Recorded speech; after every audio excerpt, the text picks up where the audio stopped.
Hello दोस्तों, स्वागत है आप सभी का इस नई वीडियो के अंदर। ये वीडियो उन सभी स्टूडेंट्स के लिए जो क्लास 12th में है और उनके पास अकाउंट्स सब्जेक्ट है। ये वीडियो हमारा लेक्चर नंबर 00 है, मतलब ये आपका बेसिक लेक्चर है और ये आपका मॉड्यूल 6 का पहला चैप्टर है। जो मॉड्यूल 6 आपका 20 मार्क्स का है, इसका आपका पहला चैप्टर है, जिसका ये आपके मॉड्यूल का चैप्टर नंबर 31 है, जो कि मॉड्यूल 6 के अंदर दिया गया है, जिस चैप्टर का नाम है एनालिसिस ऑफ फाइनेंशियल स्टेटमेंट, मतलब financial statement analysis and introduction. इसके बारे में हम इस चैप्टर का डिस्कस करेंगे। ये आपका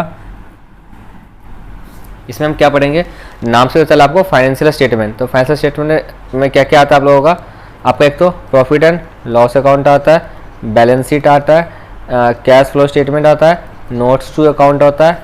ये सारी चीज़, नोट्स टू अकाउंट्स, ये सारी चीज़ आपको फाइनेंशियल स्टेटमेंट्स के अंदर ही आते हैं। अब इसके अंदर हम सबसे पहले पढ़ेंगे फाइनेंशियल स्टेटमेंट ऑफ कंपनी के बारे में। तो इसके अंदर आपको यहाँ पर दो चीज़ देखने को मिलेगा। एक तो आप लोगों को स्टेटमेंट ऑफ प्रॉफिट और लॉस अकाउंट देखने को मिलेगा, जहाँ से प्रॉफिट और लॉस निकालते हैं। दूसरा आपका बैलेंस शीट चेक देखेंगे हम, जो आपके कंपनी का या आपके एंटिटी का क्लोजिंग डेट पे आपका पोजीशन बताता है कि आपके पास कितना एसेट्स है और कितना लायबिलिटीज़ है। चलिए पहले हम फॉर्मेट देख लेते हैं। आप लोगों को फॉर्मेट लर्न करना होगा, इसी सीक्वेंस आप लोगों को एग्जाम में भी प्रेजेंट करना होगा, इसलिए आप लोगों को ये सीक्वेंस लर्न करना पड़ेगा। जैसा सबसे पहले आप ये सेम आपको फॉर्मेट बनाना है। अगर एग्जाम में क्वेश्चन में पूछा जाए, अगर एग्जाम में क्वेश्चन आ जाए कि प्रिपेयर फाइनेंशियल स्टेटमेंट या prepare profit and loss account, तो आपको प्रॉफिट एंड लॉस अकाउंट का इस प्रकार से बनाएंगे आप। सबसे पहले आप ऊपर हेडिंग लिखेंगे statement of profit and loss account, ये देखिए आप इन्होंने लिख दिया है statement of profit and loss account लिखेंगे। फिर फॉर द ईयर एंडेड, अब कौन सी ईयर है, जैसे अभी हमारा 23 खत्म हुआ है, तो यहाँ पर लिखेंगे फॉर द ईयर एंडेड 31 मार्च 2023। ये आपको फॉर्मेट ऐसे सेम ऐसे प्रेजेंट करना होगा। फिर आप लोगों को पर्टिकुलर लिखना होगा जो सारे हेडिंग्स है। फिर आपका नोट नंबर, अब ये नोट नंबर क्या होता है, जैसे आपका रिवेन्यू फ्रॉम ऑपरेशन है, ये अदर इनकम है। मान लीजिए अदर इनकम में आपका 5-6 आइटम आ रहे हैं, जैसे आपका इनकम फ्रॉम इन्वेस्टमेंट आ रहा है, इंटरेस्ट इनकम आ रहा है, या कमीशन आपने रिसीव्ड किया है, ये सारा आपका अदर इनकम में जाएगा।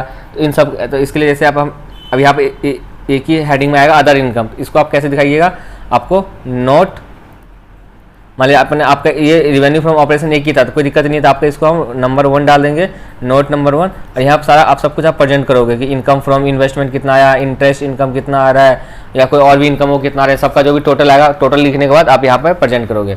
तो वहाँ पर हमारा ये नोट उसी एक तरह से रेफरेंस होता है कि आपने ये जो आपने रिवेन्यू फ्रॉम ऑपरेशन कैलकुलेट, यहाँ पर जो आपने जो फिगर डाला है, ये फिगर आया कहाँ से है। अगर सेम ही हेडिंग है तो यहाँ लिख दीजिएगा। बहुत सारे मतलब कई सारे सब हेडिंग को ऐड करने के बाद आके आपका इनकम बन रहा है, तो आपको ऐसे नोट 1 नोट 2 नोट 3 का प्रेजेंट करना पड़ेगा। तो इसलिए हमें नोट नंबर होता है, जब आप क्वेश्चन करोगे तो आपको समझ में आ जाएगा। नेक्स्ट हमारा क्या है, नेक्स्ट कॉलम आप देखोगे तो नेक्स्ट कॉलम है हमारा figures for the current reporting period. जब भी आप लोग जब भी फाइनेंशियल स्टेटमेंट कंपनी बनाती है, तो आप लोगों को उसके समय हमें 2 चीज़ बनाना पड़ता है। पहला एक तो करंट फाइनेंशियल ईयर का, इस साल का डिटेल फीड करोगे, और प्रीवियस ईयर का डिटेल फीड करोगे। अब प्रीवियस ईयर का बच्चे कई सारे बच्चे सर प्रीवियस ईयर क्या लॉजिक है प्रीवियस ईयर बनाने का, तो प्रीवियस ईयर का हम इसलिए बनाते हैं ताकि हम कंपेयर कर सके कि हमारा लास्ट ईयर से इस साल कितना चेंज हुआ है, कितना इंप्रूव हुआ है या कितना डिक्रीज हुआ है। जैसे मान लीजिए आपका सेल्स, ये रिवेन्यू फ्रॉम ऑपरेशन है, आपका इस साल मान लेते हैं हम 10 लाख आया, लास्ट टाइम आप लोगों का मान लेते हैं 8 लाख था, तो हम दोनों परसेंट दिखाएंगे। फिर हम यहाँ परसेंटेज निकालेंगे कितना हमारा इंक्रीज हुआ है। तो पिछले साल हमारा 8, अब यहाँ से देखने से पता चल रहा है कि भाई यहाँ से देखने से हमें पता चल रहा है कि हमें पिछले साल 8 लाख का हमने सेल किया था, इस साल हमने 10 लाख का सेल किया था, मतलब हमने सेल इंक्रीज किया है। कितने से इंक्रीज किया, तो यहाँ आपको लिखना पड़ेगा 2 लाख से इंक्रीज किया है। फिर आपको यहाँ परसेंटेज में भी प्रेजेंट करना होता है, तो इसलिए हमें current year as well as previous year दोनों का हमें फिगर्स देना पड़ता है। वही चीज़ यहाँ पे figures for the current reporting period, यानी इस साल का, और ये प्रीवियस रिपोर्टिंग पीरियड, ये मेरा कब का है, ये मेरा करंट का है, ये मेरा कब का है, ये मेरा आपका करंट पीरियड का है, और ये आपका प्रीवियस पीरियड का है। आई होप आप लोगों को क्लियर हो गया होगा, समझ में आ गया होगा कैसे है। अब हम एक एक करके हेडिंग पढ़ते हैं और उसको समझते हैं। सबसे पहला टॉप पे आएगा आपने, अब मान लेते हैं आपका किस चीज़ का बिजनेस है, हम मान लेते हैं स्टील बेच रहे हैं, मेरा स्टील की फैक्ट्री है, मैं मैन्युफैक्चरिंग यूनिट चला रखा है, मैं चला रहा हूँ, स्टील बेच रहा हूँ मैं, या स्टील मैन्युफैक्चर कर रहा हूँ, उसको फिर मैन्युफैक्चर करने के बाद बेच रहा हूँ। ये मेरा स्टील का मेरा प्लांट है।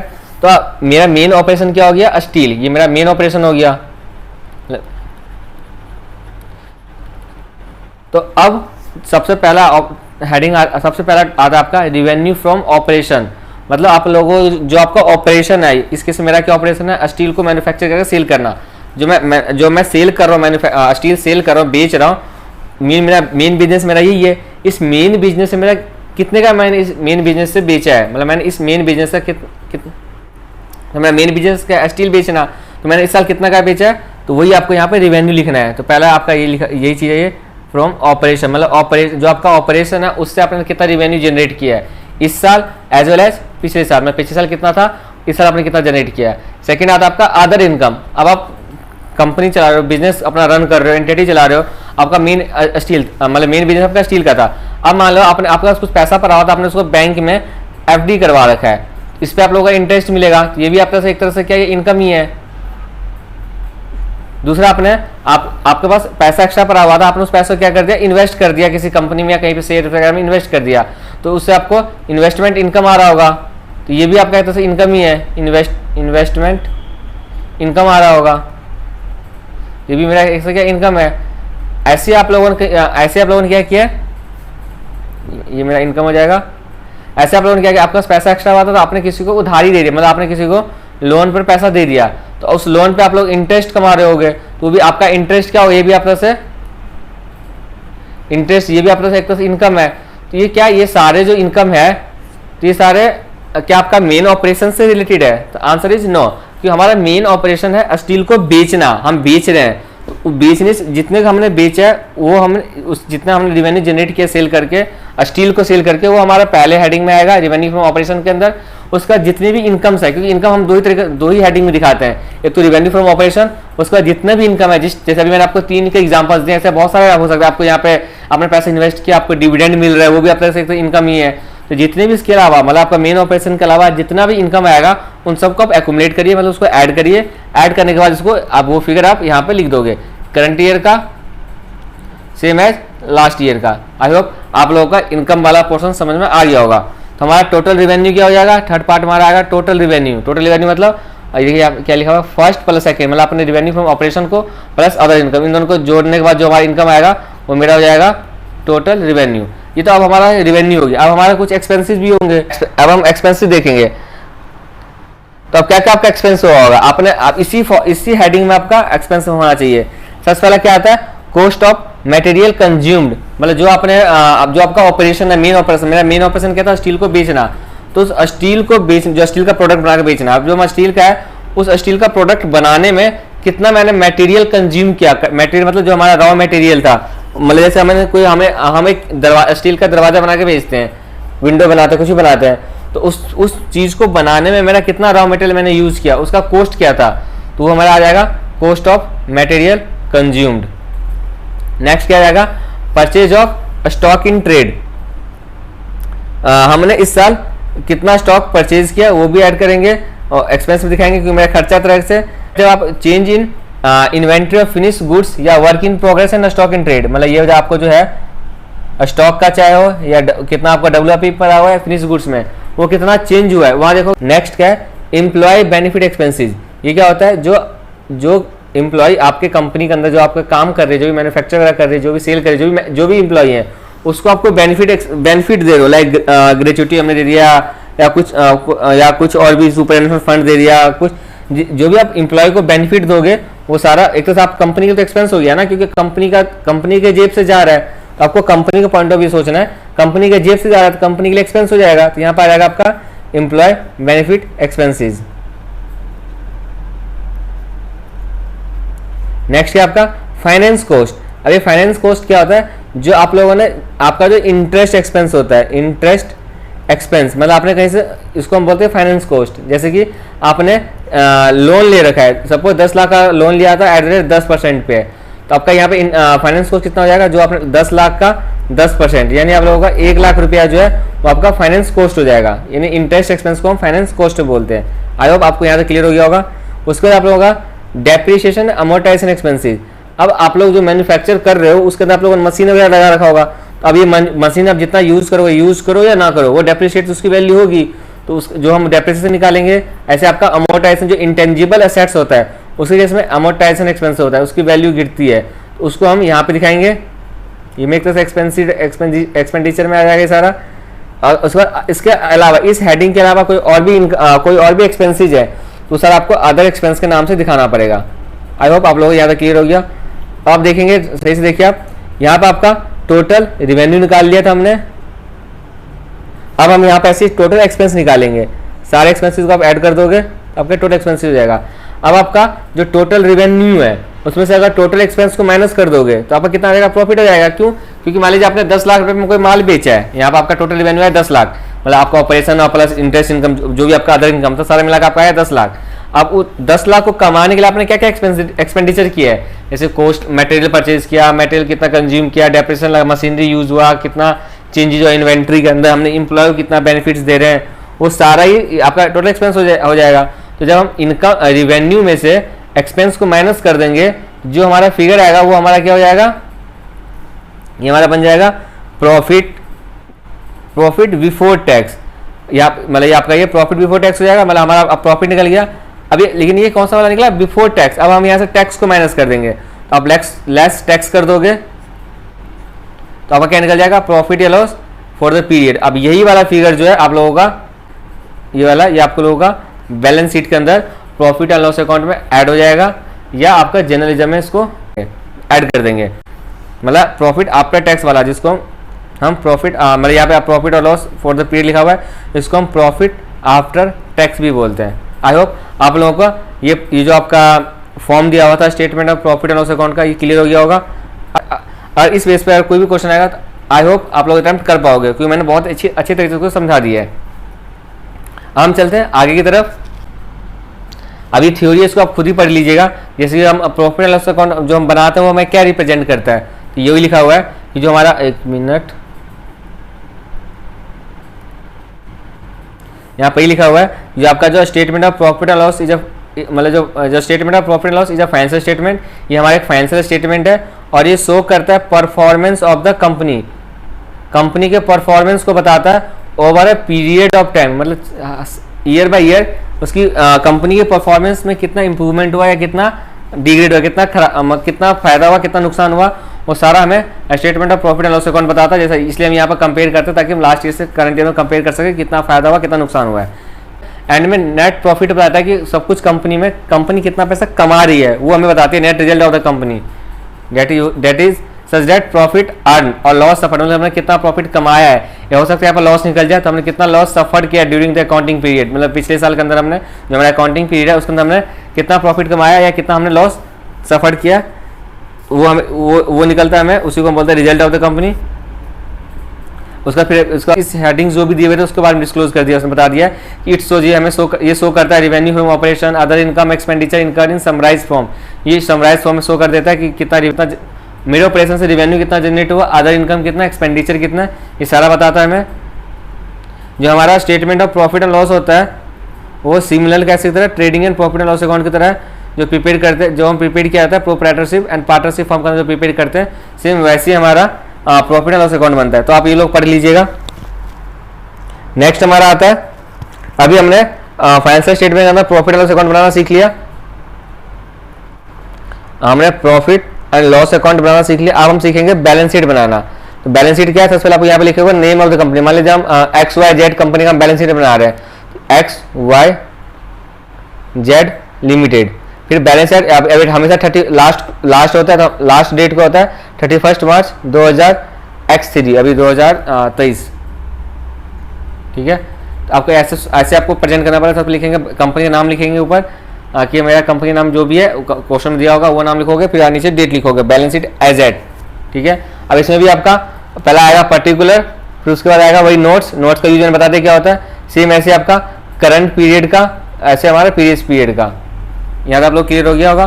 अब सबसे पहले जैसे अभी तक हम सबसे पहले क्या आता है आपका इक्विटी पोर्शन आता है, टॉप पे इक्विटी एंड लायबिलिटी कितना है सबसे हम निकालते हैं। तो मैं इक्विटी लायबिलिटी के अंदर सब मेरा मेन हेडिंग हो जाएगा इक्विटी एंड लायबिलिटी, उसका जो सब मेन हेडिंग होगा उसमें आप उसको 4 पार्ट में बांटेंगे, उसको 4 पार्ट में बांटा गया उसको। सबसे पहले आपका अगर क्वेश्चन में कभी ये पूछ लेता है कि इक्विटी एंड लायबिलिटी के जो मेन हेडिंग्स हैं वो क्या क्या है, तो वो बताओ आपको मेन हेडिंग्स क्या क्या है। एक तो आपका शेयर होल्डर फंड है मेन हेडिंग, दूसरा क्या है share application money pending allotment, तीसरा क्या है नॉन करंट लायबिलिटी और फोर्थ क्या करंट लायबिलिटी, ठीक है। आप कल का क्वेश्चन पूछ लेता है कि आपका जो शेयर होल्डिंग फंड है उसके सब हेडिंग्स के नाम बताओ कौन कौन से हैं। तो अब पहले इसको समझ लेते हैं।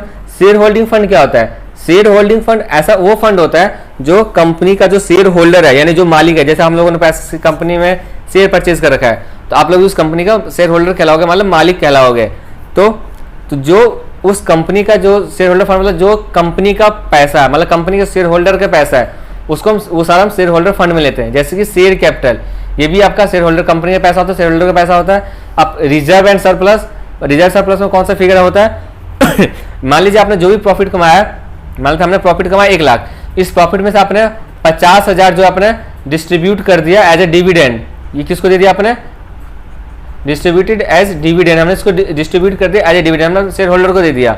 अब मेरा जो बैलेंस 50K का बच गया, इसको हमने क्या कर दिया, वापस से इसको हमने कंपनी में क्या कर दिया, इन्वेस्ट कर दिया।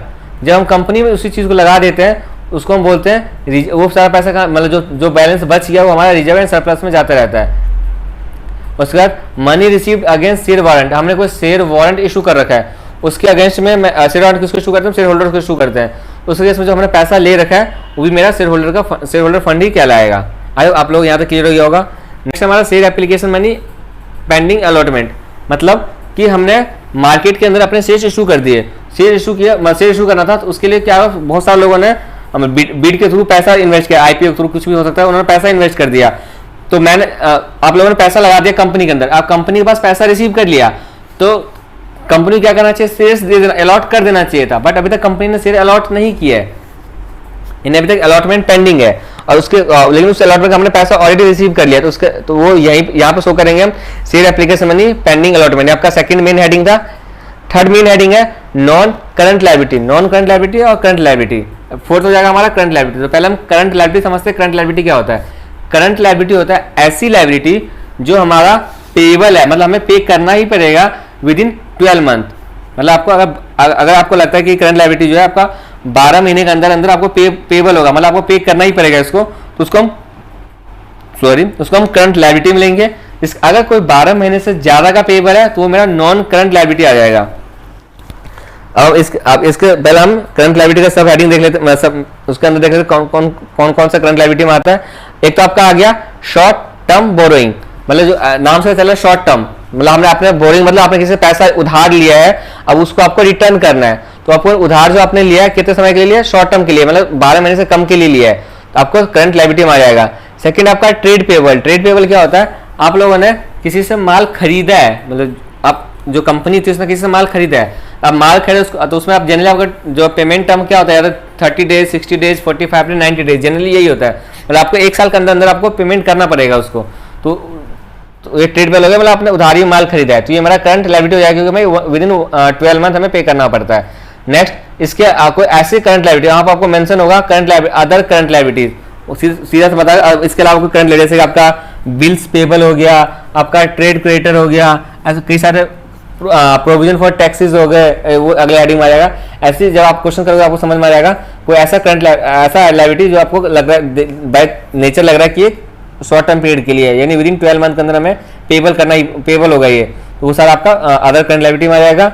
अब फोर्थ हमारा आ जाएगा शॉर्ट टर्म प्रोविजन। हमने प्रोविजन क्रिएट करके रखा हुआ है, जैसे आप लोग पता ही है कि जैसे ईयर एंड होगा, ईयर क्या होगा, एंड होगा, तो आप लोग क्या करना पड़ेगा, टैक्स पे करना पड़ेगा जो आप लोगों ने कमाया है।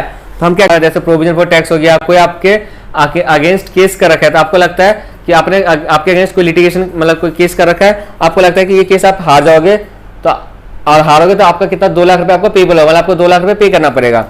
तो उसी केस में उसके लिए हम प्रोविजन बना के रखते हैं कि मेरा ये प्रोविजन है कि मुझे हो सकता है कि मैं ये केस हार जाऊं और 2 लाख रुपए मुझे पे करना पड़ेगा, तो आपका शॉर्ट टर्म प्रोविजन में आ जाएगा। अब आप लोगों को करंट लायबिलिटी भी बहुत अच्छे तरीके से समझ में आ गया होगा। अब आते हैं हम नॉन करंट लायबिलिटी पे। आपको इसी सीक्वेंस, जिस सीक्वेंस मैंने समझाया आपको इस सीक्वेंस में नहीं करना, जिस सीक्वेंस के अंदर ये फॉर्मेट में दिया हुआ है इसी सीक्वेंस आपको एग्जाम में भी अटेम्प्ट करना है। नेक्स्ट क्या था, नॉन करंट लायबिलिटी, मतलब जो ऐसे लायबिलिटी जो 12 महीने से ज्यादा के लिए है। तो पहला आपका क्या हो जाएगा, लॉन्ग टर्म बोरोइंग, नाम से पता चला लॉन्ग टर्म बोरोइंग जो 12 महीने से ज्यादा का है। नेक्स्ट क्या हो जाएगा, डेफर्ड टैक्स लायबिलिटी। अब डेफर्ड टैक्स लायबिलिटी क्या होता है इसके बारे में अभी आपको एंड में समझाऊंगा, पहले आप आगे देखते हैं। अदर लॉन्ग टर्म लायबिलिटीज, ऐसी लायबिलिटी नाम से चला अदर, कोई दूसरी ऐसी लायबिलिटी जो लॉन्ग टर्म के लिए, तो आप कुछ ऐसा लायबिलिटी देखोगे जो बाय नेचर आपको पता लगा कि शॉर्ट पीरियड के मतलब विदिन 12 महीने आपको पेबल है ये, आपका अदर करंट लाइबिलिटी में आ जाएगा। अगर लगता है ये 12 महीने से नहीं, हमारे 12 महीने क्रॉस हो जाएगा, मतलब 12 महीने निकल जाएगा, उसके आगे उसके बाद हमें पे करना पड़ेगा, तो हमारा अदर लॉन्ग टर्म लाइबिलिटी में आ जाएगा।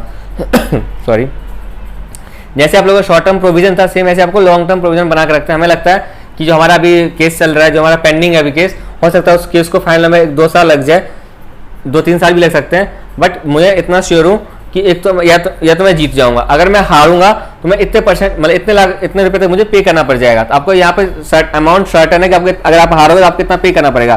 तो कंपनियां क्या करती है, उसको पहले से प्रोविजन बना के रखती है। तो अब सीधी अब मैंने क्या बोला स्टार्टिंग में कि आपको लगता है कि 2-3 साल बाद आपका इसका फैसला आएगा, आप 2-3 साल आपको इतना पे करना पड़ेगा, यानी 12 महीने क्रॉस कर गया तो ये लॉन्ग टर्म हो जाएगा। नेक्स्ट हमारा आता है एसेट्स। अब हमारा पहले हमने क्या सीख लिया, इक्विटी एंड लायबिलिटी के अंदर आपका ये पहला पोर्शन इक्विटी का था, ये आपका इक्विटी का पोर्शन था। इसके बाद आपका थर्ड एंड फोर्थ जो ये आपका लायबिलिटी का पोर्शन था, जो यहाँ पे आपका टोटल आया इक्विटी लायबिलिटी का ऐड करने के बाद ये टोटल आपका कितने किसके बराबर होना चाहिए, एसेट्स के बराबर होना चाहिए। अगर आपका ये बराबर है तो इसका मतलब आपका आंसर सही है, अगर आपका बराबर नहीं है तो आपका आंसर गलत है।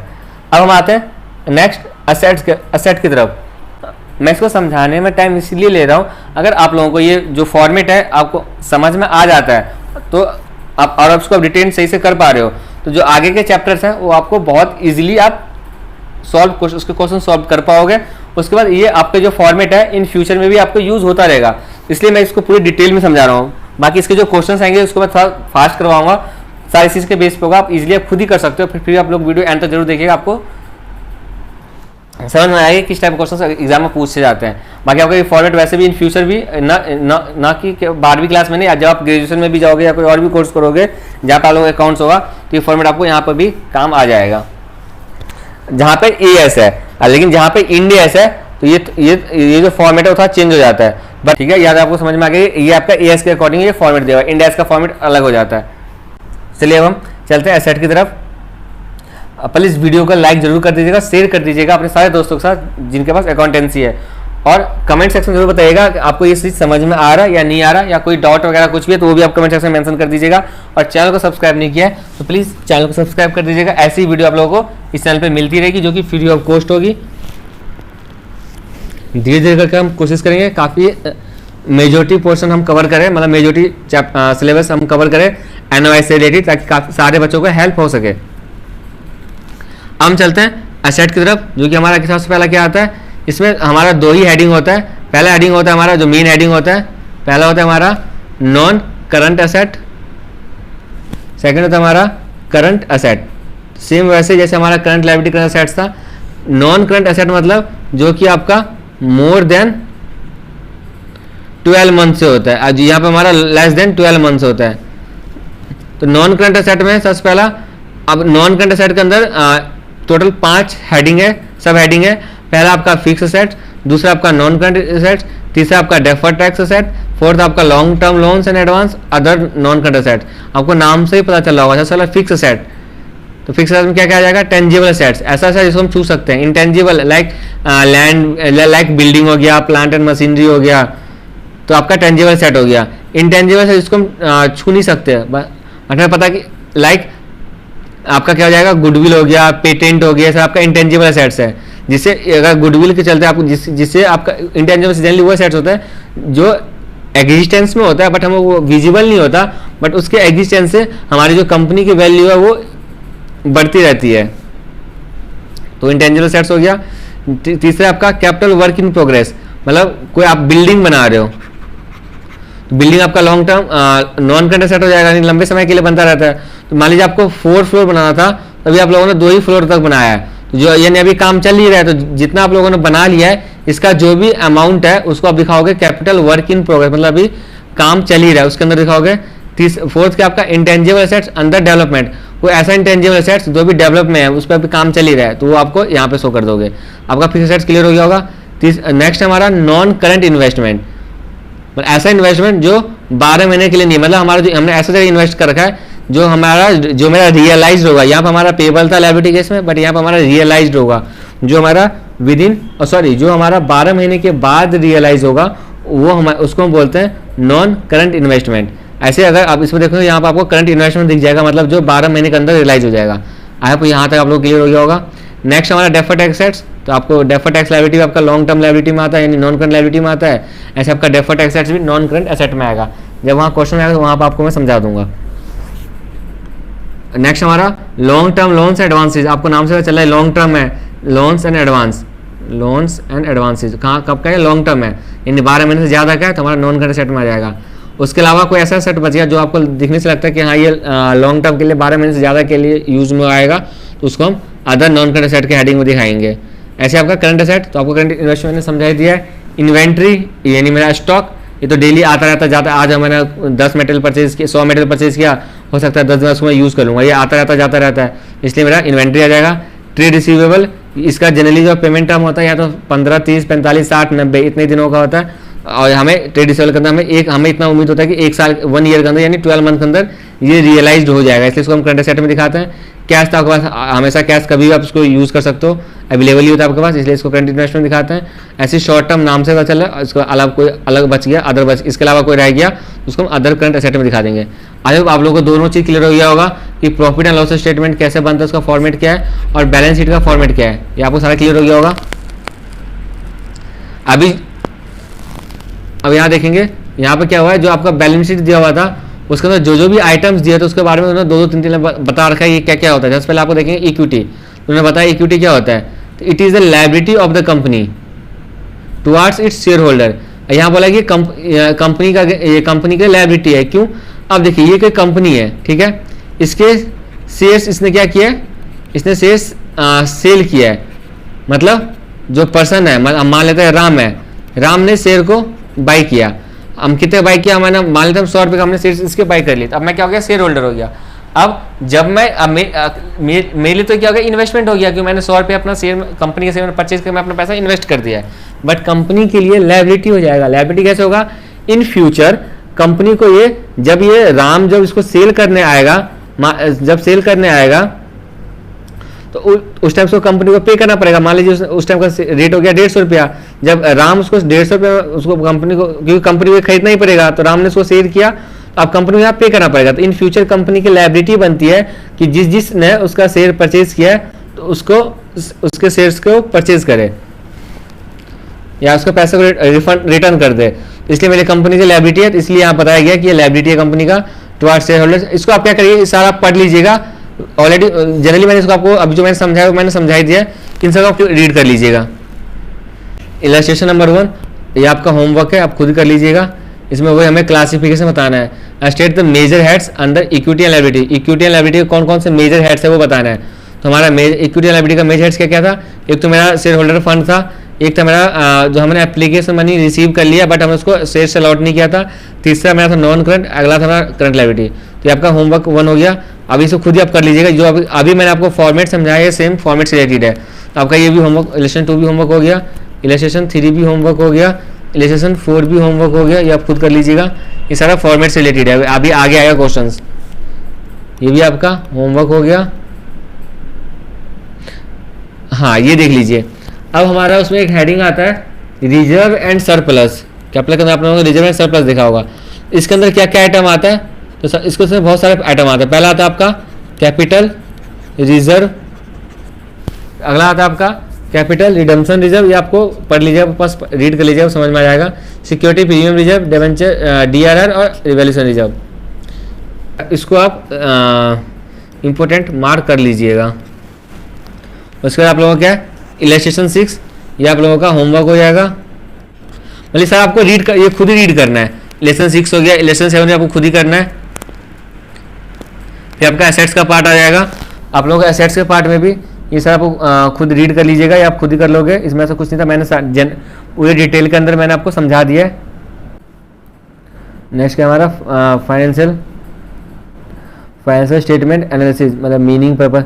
अब इसके बाद ये भी आप खुद ही रीड कर लीजिएगा, उतना इंपॉर्टेंट नहीं है। बाकी जब अगर मैं आप क्वेश्चन पेपर लास्ट टाइम का पेपर देख के फिर मैं आपको, जब आपका मॉड्यूल 6 खत्म हो जाएगा, ये मॉड्यूल 6 कर रहे हैं, जब मेरा मॉड्यूल 6 खत्म हो जाएगा तो एंड होने के बाद जो मेरा लास्ट क्लास होगा मॉड्यूल का, मॉड्यूल 6 से रिलेटेड जितने भी थ्योरी के क्वेश्चंस होंगे, मतलब थ्योरी का जो भी कंसेप्ट होगा उसका एक सेपरेट वीडियो मैं अपलोड कर दूँगा, क्योंकि थ्योरी 102 नंबर का आता है, तो इसलिए मैं वहाँ पर टाइम देना नहीं चाह रहा, उसका सेपरेटली मैं वीडियो बनाकर अपलोड कर दूंगा सारे चैप्टर्स का, जो मॉड्यूल 6 से रिलेटेड है। 4 चैप्टर है मॉड्यूल 6 के अंदर, चारों का जिस स्टूडेंट को देखना होगा तो वो देख लीजिएगा, बाकी होके उसको इग्नोर कर सकते हैं। 1 से 2 नंबर में कभी बार थ्योरी पूछ लेते हैं, जनरली आपको प्रैक्टिकल क्वेश्चन ही आएगा। अब इसलिए आप खुद पढ़ लीजिएगा, कौन कौन से पार्टी इंटरेस्टेड है खुद ही देख लीजिएगा, जैसे इन्वेस्टर, मैनेजमेंट, जो खुद पढ़ लीजिएगा। लिमिटेशन ऑफ फाइनेंशियल रीड कर लीजिएगा। इस जो भी थ्योरी का पोर्शन है एक बार खुद आप रीड कर लीजिएगा, या भी छोड़ दीजिए, मैं एंड में जब आपका चैप्टर खत्म होगा तो मैं आपको करवा दूंगा। अब हम आते हैं, हमने अभी क्या क्या सीख लिया। हमने प्रॉफिट एंड लॉस अकाउंट बनाना सीखा, बैलेंस शीट बनाना सीखा। अब हम क्या करेंगे, अब हम कंपैरेटिव बैलेंस शीट बनाना सीखेंगे।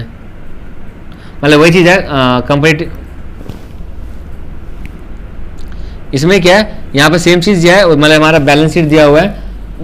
पहले जो भी हमने अब सीखा सारा वही चीज़ है। ये आपका नोट नंबर है, प्रीवियस ईयर, करंट ईयर। मैंने बताया था आपको यहाँ पर कैलकुलेट करना पड़ता है कि आपको पिछले साल के कंपेयर में कितना चेंज हुआ है। देखिए आपका करंट प्रीवियस ईयर का ए था, करंट ईयर का बी है, तो हमारे इस साल कितना है उसमें से मैंने प्रीवियस साल का माइनस कर दिया। मान लेते इस साल मेरा यहाँ पे मैंने ए मेरा प्रीवियस ईयर का था, मैंने यहाँ 100 रुपये 100 का था मेरे पास, 100 लाख, यहाँ मेरा हो गया 200 लाख। मेरा चेंज कितना आ गया, 200 में 100, यानी 100 लाख का मेरा चेंज आ गया। तो इसको हम परसेंटेज में निकालेंगे, कितना परसेंट चेंज हुआ, तो कैसे निकलेगा ये आपका निकलेगा, जो आपका जितने का चेंज हुआ उसको आप डिवाइड कर दोगे। आप क्योंकि हमेशा पिछले साल कंपेयर करते हैं हम, पिछले साल से मल्टीप्लाई कर दोगे 100, ठीक है। ये देखिए आपको यहाँ पे उन्होंने मेंशन कर रखा है, प्रीवियस ईयर को हमने ए से डिनोट कर रखा है, करंट ईयर को मैंने बी से डिनोट कर रखा है। अब हमारा एब्सोल्यूट चेंज कितना हुआ उसको हमने सी से डिनोट कर रखा है, मतलब सी इक्वल टू करंट ईयर में से माइनस कर दिया हमने प्रीवियस ईयर, तो हमारा चेंज निकल जाएगा। इसका हमने परसेंटेज चेंज निकाला कि जो हमारा चेंज आया है, यह जो आया है इसका परसेंटेज चेंज कितना आया, यानी जो मैंने सी निकाला है इसका परसेंटेज कैलकुलेट कर लेंगे। तो परसेंटेज किससे निकलेगा, हमेशा प्रीवियस ईयर से निकलता है परसेंटेज। तो मेरा देखिए यहाँ पे सी, जो मेरा सी था उसको मैंने डिवाइड कर दिया ए से, मल्टीप्लाई कर दिया 100, आपका परसेंटेज निकल गया। आई होप आप लोगों को क्लियर हो गया होगा।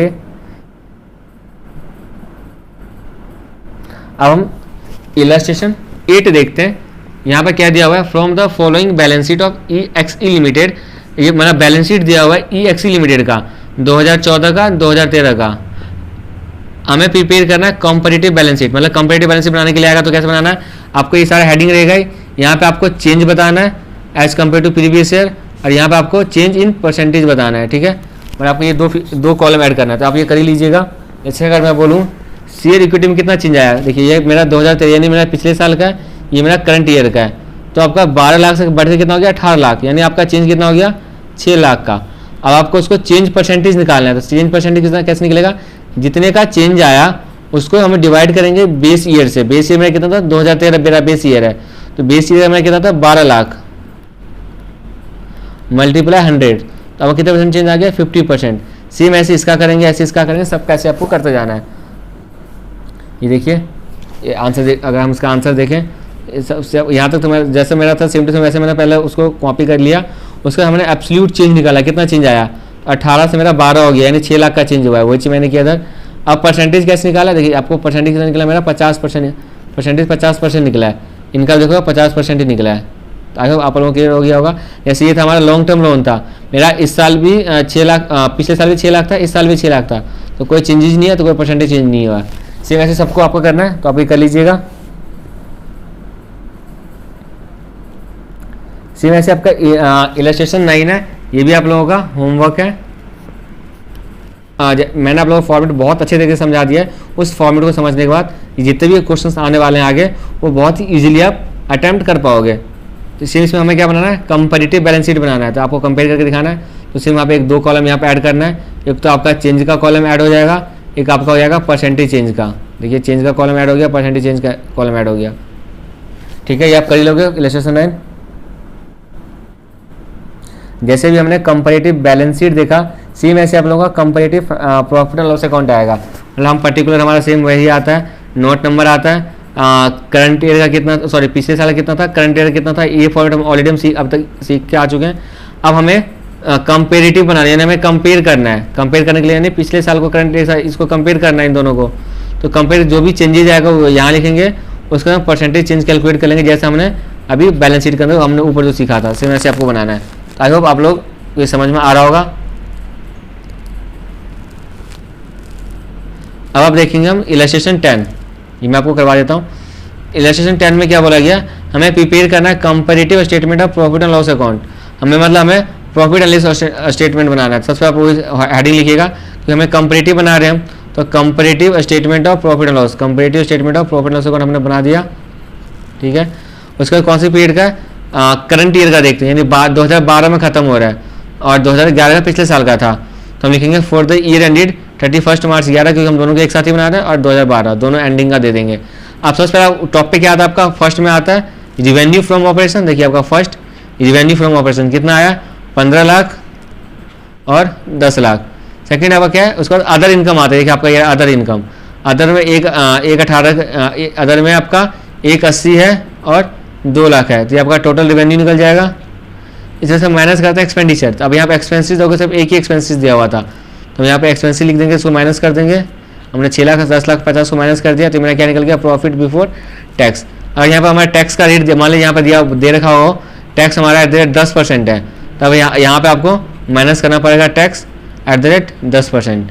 आई होप आप लोगों को समझ में आ रहा होगा मैं क्या कहना चाह रहा हूँ।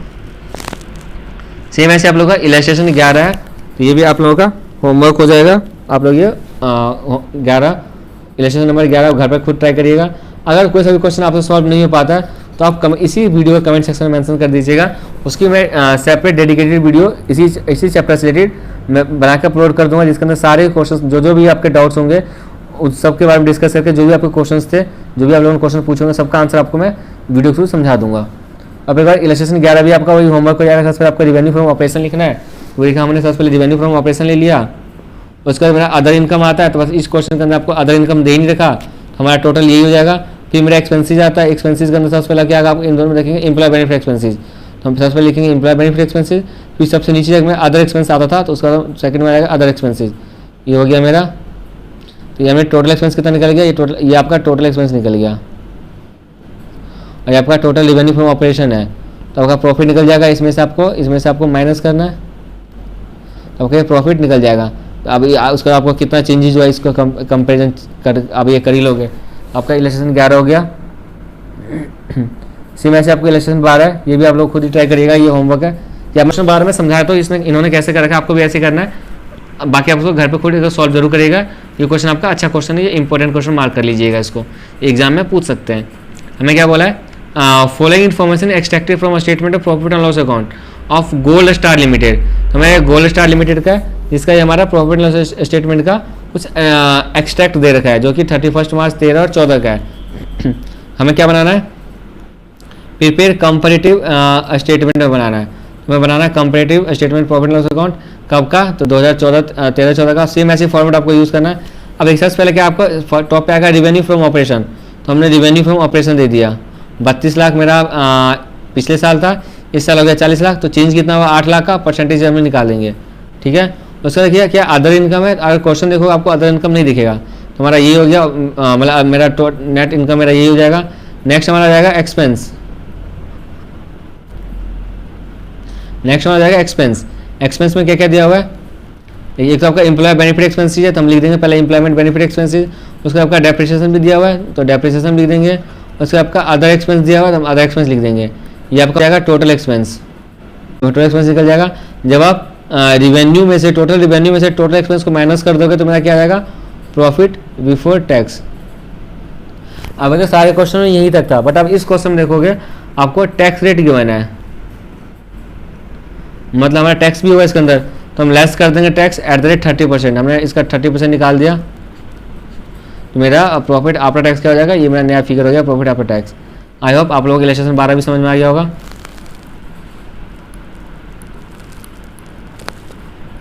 अब हम चलते हैं नेक्स्ट लेसन की तरफ, इलस्ट्रेशन 13। ये आपका होमवर्क है, ये आप खुद करिएगा। इजी से आपके पास फॉर्मेट जैसे जो फॉर्मेट है उसी सीक्वेंस के अंदर आपको प्रेजेंट कर देना है। उसके बाद आपको कंपेयर कर लेना है, लास्ट ईयर कंपेयर में अमाउंट में कितना आया, फिर उसका परसेंटेज निकाल के भी आपको प्रेजेंट करना है। अब इलेक्शन 13 हो गया। अब हम नेक्स्ट देखते हैं। नेक्स्ट हमारा उससे पहले आप लोग ये एक बार ये होमवर्क है आप लोगों का, घर पे ट्राई करिएगा। नेक्स्ट हमारा है common size statement and trend analysis, मतलब हमें कॉमन साइज बैलेंस शीट बनाना सीखेंगे। तो अभी तक आप लोगों ने क्या क्या सीख लिया इस चैप्टर के अंदर? आप लोगों को प्रॉफिट एंड लॉस अकाउंट बनाना मैंने सिखा दिया, कैसे बनाते हैं।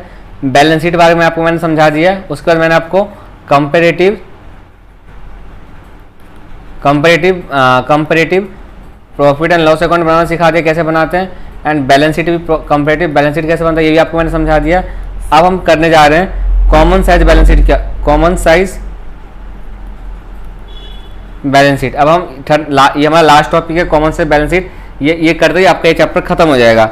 अब कॉमन साइज बैलेंस शीट क्या होता है ये भी बहुत ईजी है। हम पहले बैलेंस शीट पे आते हैं। ये देखिए आप लोग का जैसे बैलेंस शीट बनता है सेम वैसे बैलेंस शीट बनेगा, मतलब पहला पर्टिकुलर सारा सेम ही वही आएगा, नोट नंबर यही आएगा। अब यहाँ पर आपको जो अमाउंट, यहाँ पर हमें सबसे हम निकालेंगे एब्सोल्यूट अमाउंट, कितना आपका अमाउंट कितना है, मतलब जो आपका बैलेंस शीट में दिया होगा, जैसे पिछले साल का दिया होगा, करंट ईयर का दिया होगा, सेम वैसे मैंने उसको बस यहाँ पे जो मेरा देखिए ये मेरा 2013 का यानी पिछले साल का है, ये मेरा करंट ईयर का है, ये हमने लिख दिया। बस उसको हमने एक मेन हेडिंग के अंदर एब्सोल्यूट अमाउंट में डाल दिया। नेक्स्ट हमारा क्या रहेगा? Percentage of balance sheet total. अब उसको नेक्स्ट हमारा परसेंटेज आएगा एज ए बैलेंस शीट का टोटल के साथ, वो भी कब का? पिछले साल का और इस साल का। मतलब आपका जो भी जैसे पहला आपका इसमें टोटल दो पार्ट में बढ़ता है। एक तो आपका होता है दो सबसे मेन हेडिंग होता है इक्विटी एंड लायबिलिटी होता है, दूसरा आपका होता है एसेट्स। तो जो इक्विटी एंड लायबिलिटी का जो टोटल अमाउंट आएगा ना, या इसका टोटल जो भी होगा इसका उसके साथ हम कंपेयर करके रेशो निकालेंगे, मतलब सबके साथ, जैसे पहले का रेशो इसके साथ, फिर इसके टोटल, हमें यहाँ पे टोटल के साथ रेशियोज निकालने हैं। कैसे निकालने? अभी आप इलस्ट्रेशन देखोगे आपको समझ में आ जाएगा। जैसे आप लोग देखिए इलस्ट्रेशन नंबर आप लोगों को इलस्ट्रेशन नंबर 14 दिया हुआ है। इसके अंदर क्या बोला हुआ है कि ये बैलेंस शीट है किसका? XYZ लिमिटेड का 2014-2013 का। हमें क्या प्रिपेयर करना है? कॉमन साइज बैलेंस शीट हमें प्रिपेयर करना है। तो कॉमन साइज बैलेंस शीट क्या होता है? ये आपका क्वेश्चन दिया हुआ है, तो सेम जैसे आपको दिया हुआ सेम वैसे पहले आंसर लिखने के बाद उसको सेम ऐसे लिख दीजिएगा। सबसे पहले आपका कंपनी का नाम आता है, कंपनी का नाम क्या है? XYZ limited. तो हम वही लिखेंगे। देखिए यहाँ लिखा है हमने common size balance sheet of XYZ limited. कब का? ईयर तो 2 साल का है, 2013 का, 2014 का। तो हमने वही लिखा है एज एट 31 मार्च 2013 एंड 2014। अब आपको जो जो दिया हुआ है सेम वैसे आपको कॉपी पेस्ट कर देना है। आपका मतलब ये पर्टिकुलर वाला कॉलम सेम ऐसे आएगा आप लोगों का।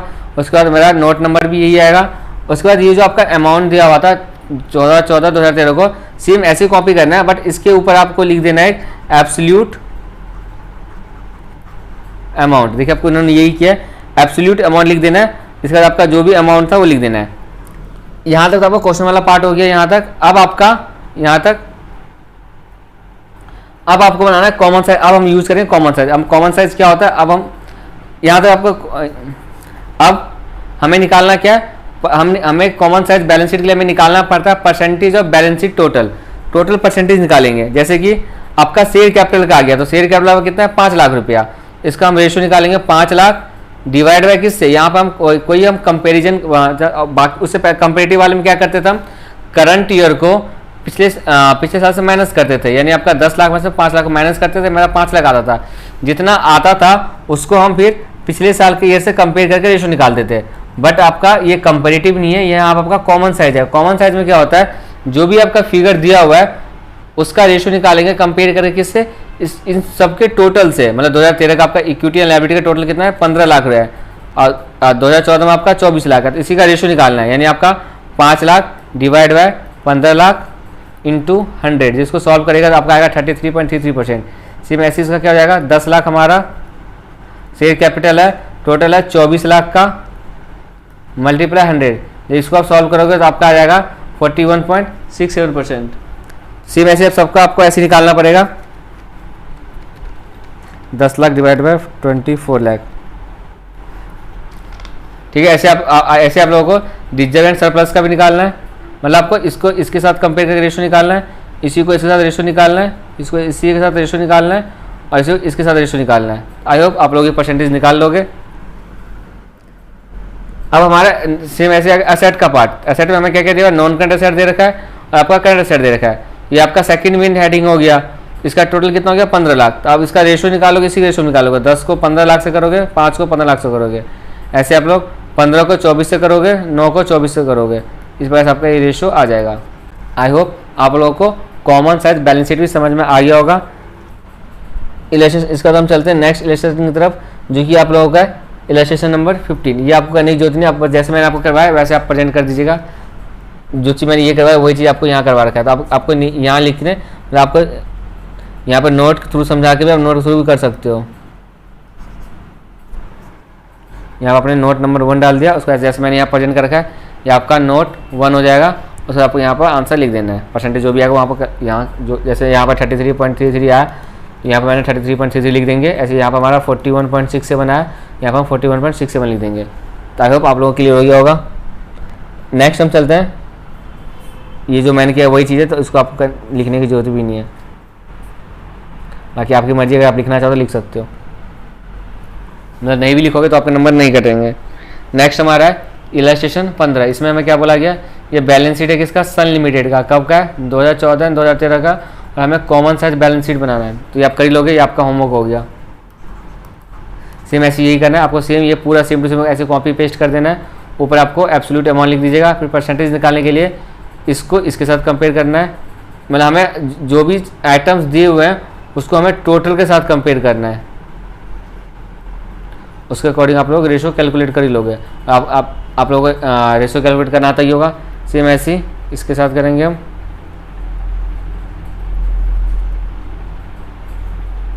इस प्रकार से आपका जो चैप्टर नंबर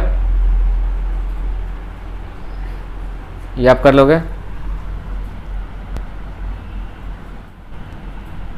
ऐसे आपका हमने अभी कॉमन साइज का बैलेंस शीट सीखा है। ये हमारा कॉमन साइड का, ये हमारा कॉमन साइज का इनकम स्टेटमेंट है, मतलब प्रॉफिट एंड लॉस अकाउंट कैसे बनेगा। सेम जैसे आपने बैलेंस शीट बनाया है वैसे आपका प्रॉफिट एंड लॉस अकाउंट भी बनेगा। इसमें जो यहाँ तक आपका सेम हो जाएगा, 1 मिनट, यहाँ तक आप लोगों को सेम जैसे क्वेश्चन दिया तो वो सेम हो जाएगा। इसको आपको परसेंटेज निकालना है। अब ये आपको ध्यान रखिएगा, ये आप 100% में बोल रहा हूँ, आप लोग एग्जाम में गलत करके आओगे, इसलिए अभी आप सही से समझ लीजिए एग्जाम आया ताकि आप गलत ना हो। जब हम कॉमन बैलेंस शीट निकालते थे, जो मेरा कॉमन साइज का, मतलब अभी हमने जो कॉमन साइज वाला सीखा उसका बैलेंस शीट कैसे निकालते थे। जो भी आइटम दिया होता था, मान लीजिए आपका शेयर कैपिटल दिया हुआ है, तो शेयर कैपिटल मान लीजिए हम 1 लाख दे रखा है, तो उसको हम टोटल से कंपेयर करते थे। बट प्रॉफिट एंड लॉस के कंपेयर में हम न तो हम टोटल रिवेन्यू के कंपेयर करके हम परसेंटेज कैलकुलेट करेंगे, और ना ही एक्सपेंस के साथ हम कंपेयर करके ये रेशो कैलकुलेट करेंगे, परसेंटेज कैलकुलेट करेंगे। तो हमें करना कैसे है, इस केस के अंदर जो भी आइटम्स, जो भी आपके आइटम्स हैं, जो भी आपके हेडिंग्स हैं, उसको हम कंपेयर करेंगे आपके सेल्स के साथ, रिवेन्यू फ्रॉम ऑपरेशन के साथ, परसेंटेज कैलकुलेट करने के लिए। मतलब एक एग्जाम्पल तो आपको मैं समझाता हूँ। ये देखिए आप लोगों का इलस्ट्रेशन नंबर 16 है। यहाँ आपको क्या क्या दिया, रिवेन्यू फ्रॉम ऑपरेशन दे रखा है। तो पहले देखिए आपका सेम पर्टिकुलर जाएगा रिवेन्यू फ्रॉम ऑपरेशन, फिर आपका एम्प्लॉय बेनिफिट एक्सपेंसेस है, उसका आप लोगों का अदर एक्सपेंडिचर है, सेम यही है। उसका आपका ये सीरियल नंबर दे रखा है, उसका एब्सोल्यूट अमाउंट दे दिया। अब हमें परसेंटेज निकालना है। अब परसेंटेज निकालने से हम 2013 का देखते हैं। तो देखिए आपको परसेंटेज निकालना है रिवेन्यू फ्रॉम ऑपरेशन के साथ ही। इसका कैसे निकलेगा, आपका टोटल 16 लाख का रिवेन्यू था, उसको हमें कंपेयर करना 16 लाख से ही, मल्टीप्लाई 100 यानी आपका 100% आ जाएगा। ऐसे आपका अगर हम एम्प्लॉय बेनिफिट एक्सपेंसेस निकालेंगे तो हमें 8 लाख को कंपेयर करना है किससे, इसके साथ 16 लाख के साथ कंपेयर करना है। तो आपका 8 lakh divide by 16 lakh into 100 यानी आपका 50%। देखिए आपका 50% आ गया। सेम ऐसे आपका 2 लाख हो गया। इसको हमें किससे कम, जो भी आइटम दे रखा होगा हमें सिर्फ जाकर सेल्स से कंपेयर करना है। क्या जाएगा, 2 lakh divide by 16 lakh into 100, 2 16 8 कम 8, कितना हो जाएगा, ये कितना हो जाएगा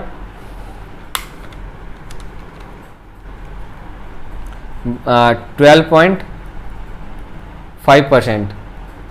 इसी में से आप लोगों को जब हम टोटल एक्सपेंडिचर कैलकुलेट करेंगे तो टोटल एक्सपेंडिचर को भी यहाँ पे लेके आओगे। तो टोटल एक्सपेंडिचर का रेशो क्या हो जाएगा, 10 lakh divide by 16 lakh into 100, कितना हो जाएगा 10 डिवाइड बाय 16 इंटू 100, ये आपका आ जाएगा 62.5%। आई होप आप लोगों को क्लियर हो गया होगा। आप डिफरेंस समझ में आ गए। जब बैलेंस शीट निकालना हो तब कैसे निकालेंगे, पीएनएल निकालना हो तो कैसे निकालेंगे।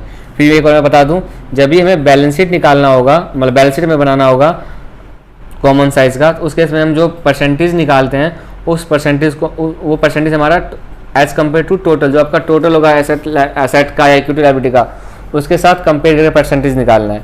बट प्रॉफिट एंड लॉस के केस में ऐसा कुछ नहीं होगा। प्रॉफिट एंड लॉस के केस में जो परसेंटेज निकलेगा वो आपको जो आपका सेल्स फ्रॉम ऑपरेशन है, रिवेन्यू फ्रॉम जो ऑपरेशन है, उसके साथ कंपेयर करके परसेंटेज निकालेंगे। जैसे अभी मैंने आपको इलेक्शन नंबर 16 में समझा दिया है। इलेक्शन नंबर 17 भी आपको होमवर्क है, बहुत इजी क्वेश्चन है, आप खुद ही सॉल्व कर लोगे। सेम जैसे अभी हमने ऊपर किया सिमिलर वैसे ही क्वेश्चन है, तो आप लोग खुद ही सॉल्व कर लीजिएगा। अगर आपसे सॉल्व नहीं होता है तो कमेंट सेक्शन में बता दीजिएगा, मैं आपको इसका आंसर्स बना के अपलोड कर दूंगा। प्रकार से आप लोगों का जो चैप्टर नंबर 31 था वो होता है एंड।